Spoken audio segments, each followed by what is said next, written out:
wabarakatuh. Selamat bertemu kembali dalam pelajaran IPS. Kita akan mempelajari tentang mengenal lokasi tempat tinggal. Silakan buku paketnya dibuka lagi ya. Halaman selanjutnya. Siapkan buku catatan dulu. Siapkan diri kalian. Nah, judulnya mengenal lokasi tempat tinggal.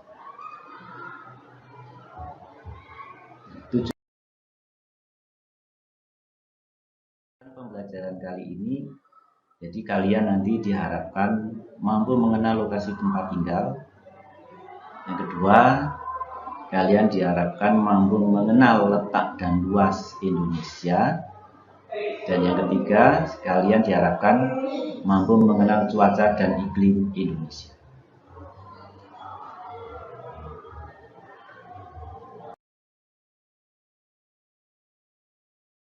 Nah, bisa dilihat di lokasi di bawah ini.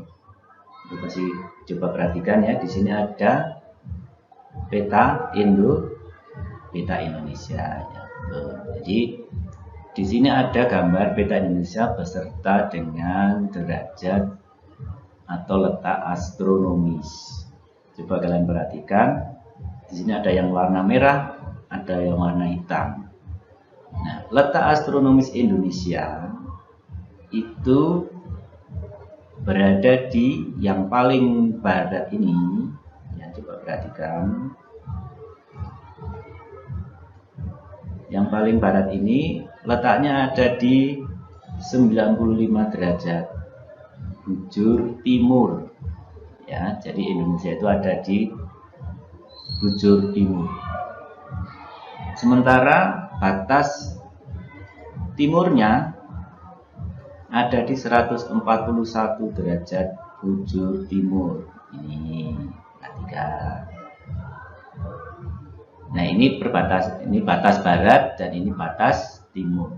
Sedangkan untuk batas sebelah utara pakai warna biru ya ini. Nah, batas utara itu ada di sini garisnya. Nah, 6 derajat lintang utara. Nah, ini berbatasan dengan pulau yang ada di sini. Saya kasih warna merah. Nah, di sini. Ini ujung utara. Sementara yang ujung selatan ada di daerah sini. Nah, ini ujung selatan. Ini pulau yang ada di Pulau Sumbawa ya. Nah, ini adalah perbatas selatan, ada di 11 derajat lintang selatan. Sudah paham sampai di sini? Ini adalah perbatasan atau batas astronomis. Nah, sekarang coba istilah titik-titik berikut berdasarkan data pada gambar. Nah, berapakah batas utara? Coba utara yang LU, coba perhatikan derajat LU, mana LU ya. Jadi batas utara ini adalah 6 derajat lintang utara, ini angkanya 6. Terus batas selatan di sini sudah ada 11 derajat lintang selatan. Batas barat berapa? Batas barat, mana batas barat? Ada di sebelah timur, ada sebelah barat ya. Ini ada angka 95. Dan batas timur ada di sini 141 derajat bujur timur. Ya, paham ya? Coba kita ulangi. Saya hapus. Ya, ini saya hapus. Nah, berapakah batas utara? Ada di 6 derajat lintang utara. Pulau yang paling ujung, paling utara dari kepulauan Indonesia ada di sini. Ini pulau paling ujung sebelah utara. Paling ujung sebelah selatan ada di sini. Ini Pulau Sabang, ini Pulau Roti. Ya. Nah, terus ada sebelah barat juga masih di sini.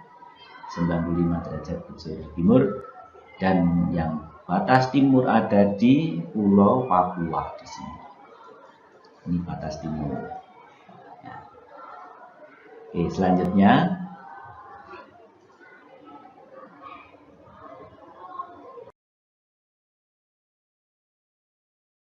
Nah, sekarang apakah yang dimaksud dengan lokasi itu? Lokasi merupakan letak objek di permukaan bumi. Ya. Lokasi adalah objek yang merupakan letak objek di permukaan bumi. Nah, lokasi dibagi menjadi dua. Ada lokasi absolut dan ada lokasi relatif. Lokasi absolut adalah letak yang bersifat tetap terhadap sistem koordinat.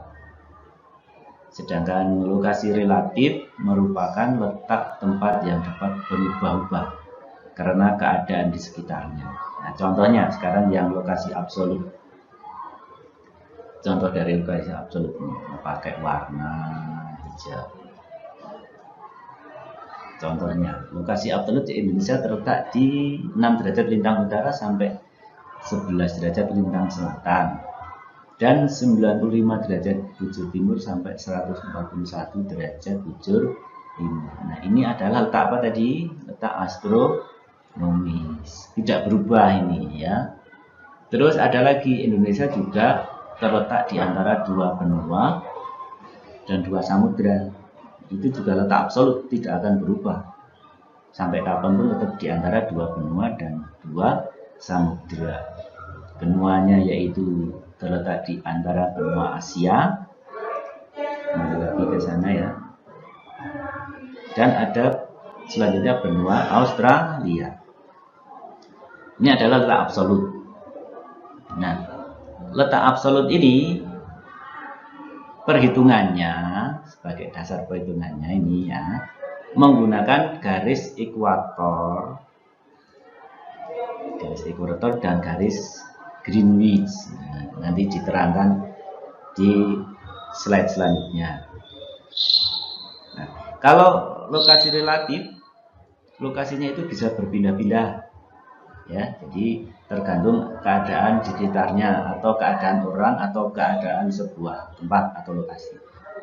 Contohnya alamat seseorang itu bisa pindah ya, karena mungkin suatu hal mereka harus pindah dengan cara transmigrasi, urbanisasi ya, mungkin ada migrasi, perpindahan antar negara. Terus kalau tempat bagaimana? Contohnya Temanggung, bisa nggak Temanggung? Kecamatan Temanggung itu pindah.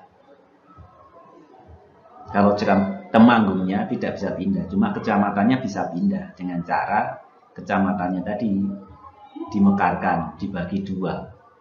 Contohnya ada Kecamatan Temanggung 1 dan Kecamatan Temanggung 2. Nah, sebabnya apa? Mungkin jumlah penduduknya sudah terlalu padat atau keadaan ekonominya juga sudah maju. Jadi di suatu daerah itu bisa dipecah menjadi dua atau pemekaran wilayah. Selanjutnya dapat sampai sini ya. Jadi lokasi ada dua, absolut dan relatif.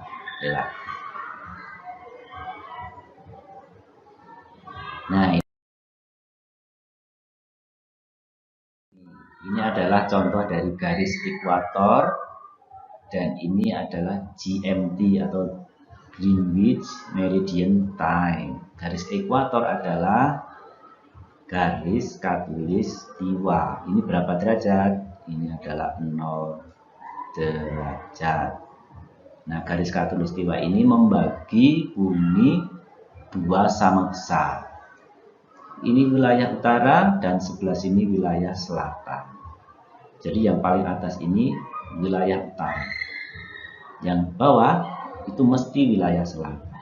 Di atas ini adalah kutub utara dan yang bawah adalah kutub selatan.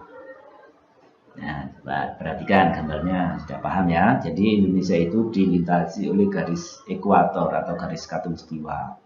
Kalau kalian perhatikan di sini, mana negara-negara yang dilintasi oleh garis ekuator? Ada Indonesia, Ini Afrika, ini negara mana, terlalu kecil belum tidak kelihatan. Terus ada negara-negara di Amerika Selatan. Ya. Selanjutnya adalah Greenwich Meridian Time. Jadi Greenwich Meridian Time itu adalah penanda waktu. Jadi ini dimulai dari garis 0 ini. Ini adalah garis Greenwich. Nah, Greenwich ini adalah kota yang ada di negara Inggris. Nah, ini kenapa kok mereka di Inggris ya? Karena ilmuwannya dulu dari Inggris.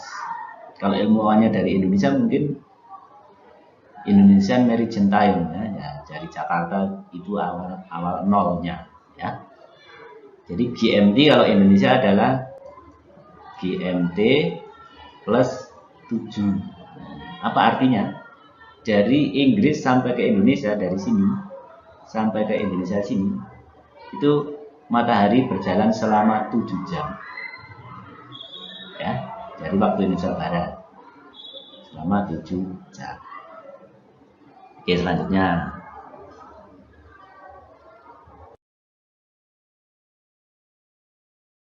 Nah, lokasi relatif memiliki pengaruh pada nilai suatu objek. Diskusikan tabel di bawah ini dengan teman sebelahmu. Coba sekarang.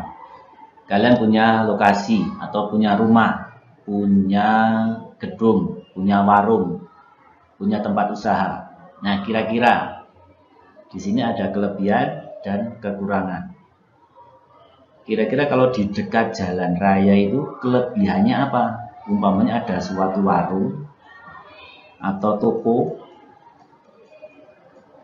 ya. Ini dekat jalan raya. Kelebihannya apa? Ya mungkin toko itu akan laris, cepat berkembang karena konsumennya banyak dari mana-mana, ya kan, bukan hanya dari toko sekitar situ saja. Tapi kekurangannya banyak sekali, ya kan. Kelebihannya juga banyak, kekurangannya juga banyak. Contoh, bising, polusi, ya, polusi. Terus kalau di pedesaan kelebihannya apa? Kalau di pedesaan kelebihannya ya tidak ada polusi, tidak ada polusi seperti ini ya. Jadi di desa nggak ada polusi. Tapi kekurangannya kalau tadi sini laris ya di sini mungkin kurang laris, kurang berkembang, ya kan? Itu saja dari tahun ke tahun. Tokonya ya tidak ada perkembangan, barang-barang yang dijual juga hampir sama tiap tahun. Tapi kalau di dekat jalan raya, karena banyak sekali pembelinya, mungkin 2-3 tahun toko itu sudah maju. Ya. Terus ada lagi kalau dekat pasar, kelebihannya apa? Coba diskusikan, kelebihannya apa? Kalau toko itu dekat pasar, sudah ketemu? Ya, nek dekat pasar, ya mungkin kulaannya mudah, mendapatkan barang mudah. Bila ada kekurangan barang atau barangnya hampir habis, mendapatkannya mudah. Kekurangannya ya banyak. Kekurangannya mungkin dari segi keamanan kurang, ya kan? Banyak sekali uang-uang yang keluar, dana-dana yang keluar, contoh untuk parkir, ya kan? Harusnya parkirnya untuk toko tapi diambil oleh orang lain. Kalau jauh dari pasar, kelebihannya apa?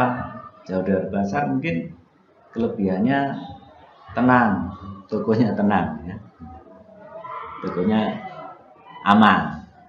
Tapi kekurangannya kalau mau pulaan jauh harus ada biaya transport, ya. Biaya transport seperti ini, ya. Oke, kita lanjutkan.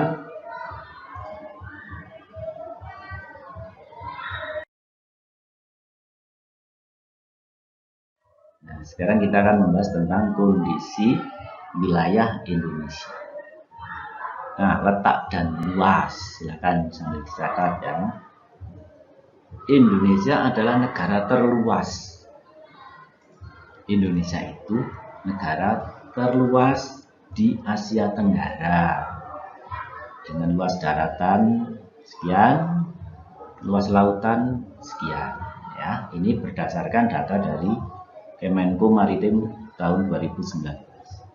Yang kedua, letak geografisnya itu juga menguntungkan Indonesia ya. Letak geografisnya tadi ada di antara dua benua dan dua samudra, benua Asia dan benua Australia, Samudra India dan Samudra Pasifik. Kita lanjut lagi. Letak geografis tersebut memberikan keuntungan. Nah, keuntungannya satu, Indonesia menjadi jalur perdagangan. Yang kedua, memiliki kebudayaan beragam, bahasanya juga beragam, agama juga beragam, seni budaya, ya, akulturasi. Akulturasi itu adalah percampuran budaya asing dan budaya lokal dengan tidak menghilangkan sifat-sifat budaya lokal. Jadi akulturasi itu dua budaya menyatu, tapi masing-masing ciri khas aslinya itu tidak hilang. Contoh budaya kesenian topeng ireng. Topeng ireng itu di Jawa Tengah tidak ada. Itu adalah kebudayaan dari mungkin ngambil dari Bali, ngambil dari Thailand, ngambil dari luar negeri. Nah, tinggal kostumnya itu bentuknya apa, ngambil dari luar negeri. Ya, kayak di Brasil itu ada semacam parade itu menggunakan bulu-bulu hewan. Nah, sama. Jadi begitu orang Indonesia tahu, pernah lihat budaya yang seperti itu, digabungkan dengan kesenian mungkin kuda lumping, reog ponorogo. Nah, jadi menghasilkan budaya yang baru. Selanjutnya adalah transportasi laut semakin berkembang dan mendapat perhatian karena menjadi jalur perdagangan internasional. Nah, ini adalah keuntungan Indonesia berada di antara dua samudra dan di antara dua benua.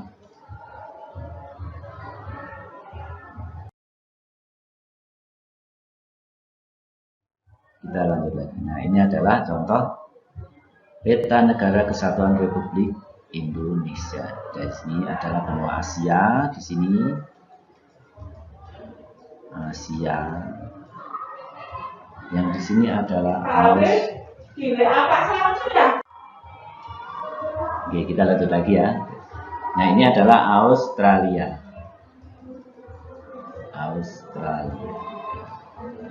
Oke. Nah, ini Samudra Pasifik, yang di sebelah sini Samudra Hindia. Ini adalah Samudra Pasifik. Kita lanjut lagi.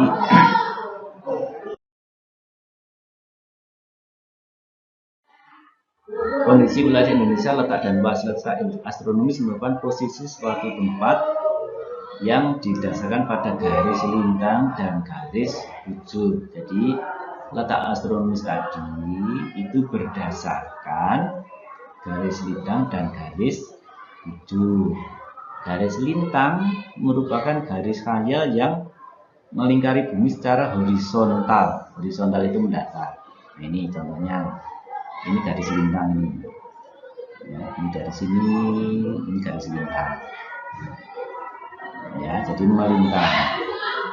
Nah, terus garis bujur adalah garis khayal yang melingkari bumi secara vertikal dan menghubungkan kutub utara dan kutub selatan. Nah, ini kalau garis bujur itu yang dari atas ke bawah, ya, dari atas ke bawah, menghubungkan antara kutub utara dan kutub selatan. Ya, ini tadi contohnya ya. Indonesia terletak di astronomis 6 derajat LU sampai 11 derajat LS. Ya, ini adalah garis lintangnya.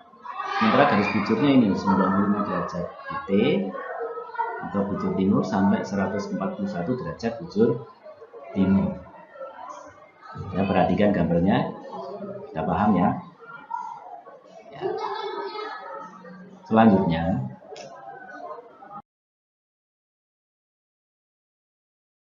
nah, akibat dari letak ini, letak geografis tadi, letak astronomis, Indonesia mempunyai 3 perbedaan waktu yang disebut dengan zona waktu.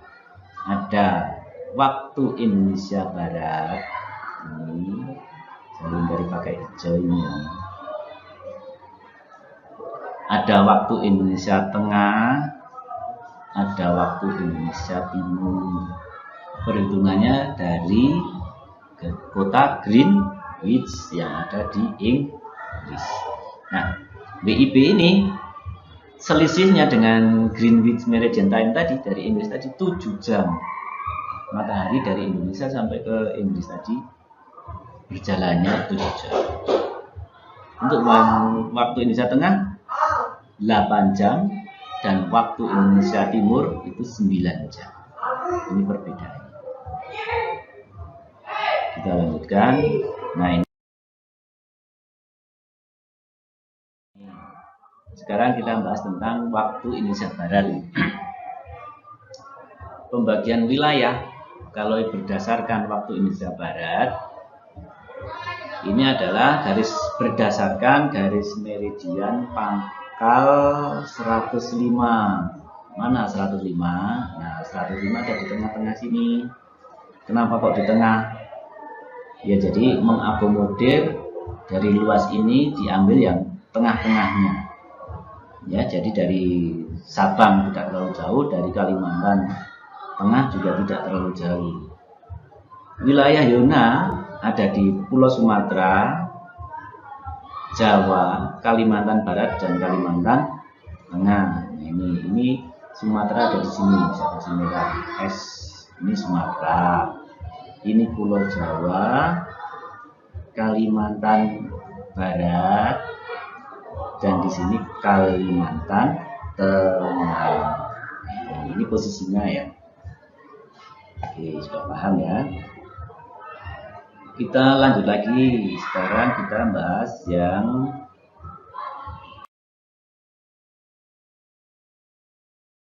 waktu Indonesia Tengah. Nah, ini waktu Indonesia Tengah itu didasarkan pada meridian pangkal 120. Nah, ini sudah di tengah ini 120. Cakupan wilayahnya ada di Kalimantan Timur. Saya tulis menggunakan biru. Perhatikan ini warna biru. Kalimantan Timur di daerah sini. Terus Kalimantan Selatan itu ada di sini. Mana lagi? Sulawesi, ini Sulawesi. Ini Bali. Ini Nusa Tenggara Barat.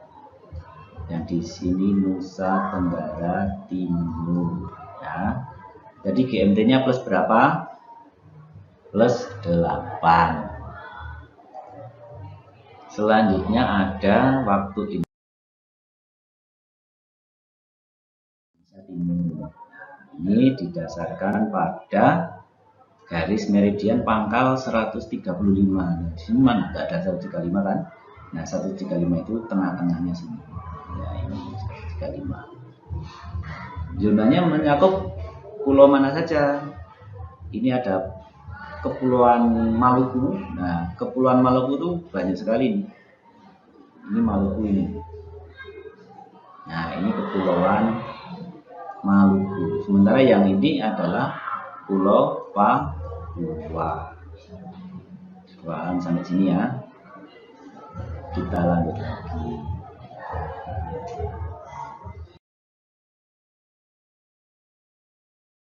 Nah, selain ada letak, kondisi wilayah Indonesia juga terpengaruh oleh cuaca dan iklim.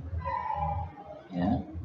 Cuaca merupakan kondisi rata-rata udara di suatu wilayah yang relatif sempit dan dalam waktu yang singkat. Itu cuaca. Contohnya cuacanya hujan, habis itu selang 2 jam atau 3 jam cuacanya menjadi terik panas. Nah, ini waktunya wilayahnya yang relatif sempit dan waktu yang singkat. Jadi cuaca itu hanya beberapa jam. Wilayahnya juga sempit. Contohnya di Kledong turun hujan. Tapi di Temanggung atau di Cilacap atau daerah lain mungkin panas. Nah, jadi cuaca itu berbeda-beda setiap wilayah. Terus yang kedua ada iklim. Kalau iklim adalah kondisi cuaca rata-rata tahunan pada wilayah dengan cakupan yang luas. Nah, iklim. Kalau iklim itu satu negara. Contohnya musim hujan dan musim kemarau. Itu membutuhkan waktu 6 bulan dan 6 bulan ya. Satu Indonesia sama, tidak ada yang beda-beda. Nah, ini contoh dari tadi cuaca ini ya. Kalau suhu udara di kabupaten itu sudah cuaca. Sementara kalau iklim itu nanti ada musim hujan dan musim panas.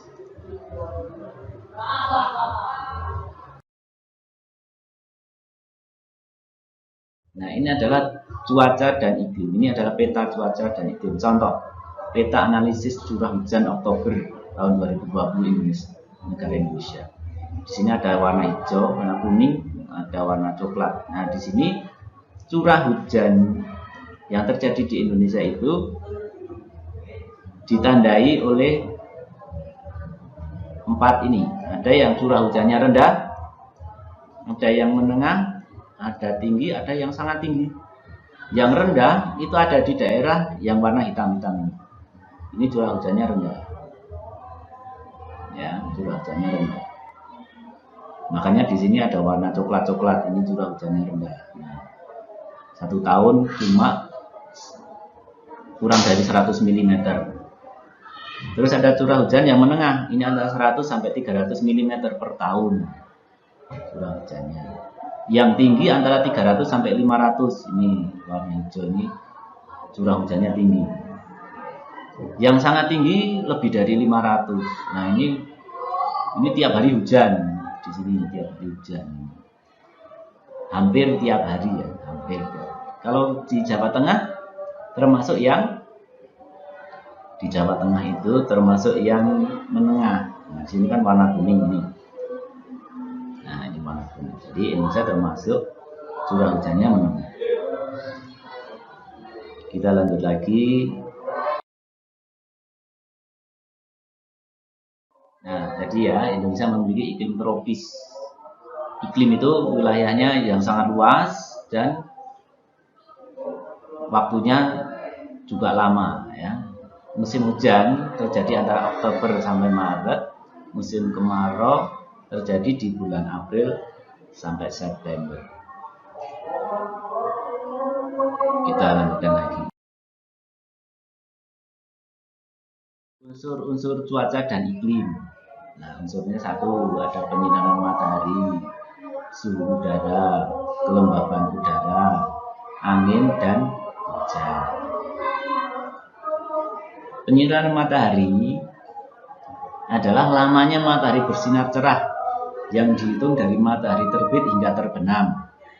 Ya, jadi lamanya penyinaran matahari. Kalau normal tanpa ada gangguan yang lain, cuacanya cerah dari jam 6 pagi sampai jam 6 sore. Berapa jam? 12 jam. Tapi kan kadang-kadang mendung, berapa menit, berapa jam hujan.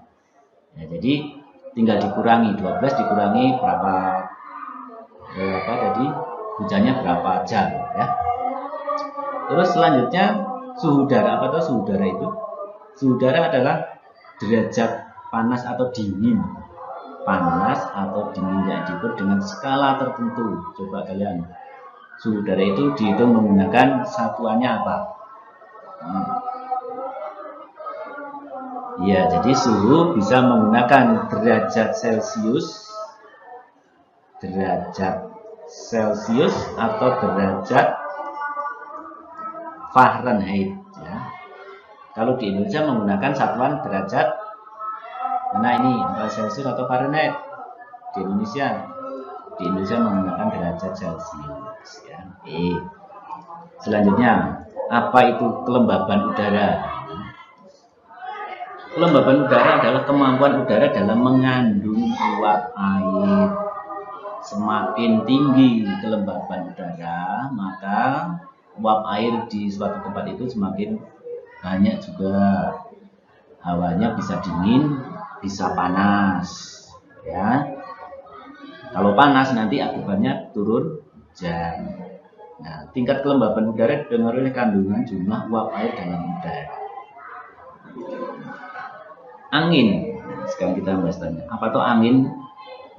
Angin adalah pergerakan alami udara yang sejajar dengan permukaan bumi. Jadi, angin itu adalah udara yang bergerak.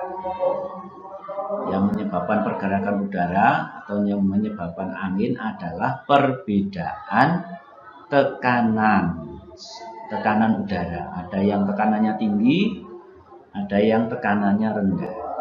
Ya. Terus selanjutnya hujan. Apa tahu hujan? Ini hujan. Hujan merupakan intensitas air hujan yang jatuh ke permukaan bumi akibat kondensasi selama periode tertentu. Ya. Jadi udara yang lembab tadi kalau terkondensasi itu ngumpul jadi satu. Yang tadinya uap-uap air itu terus didinginkan di atas, itu ngumpul menjadi awan. Ya.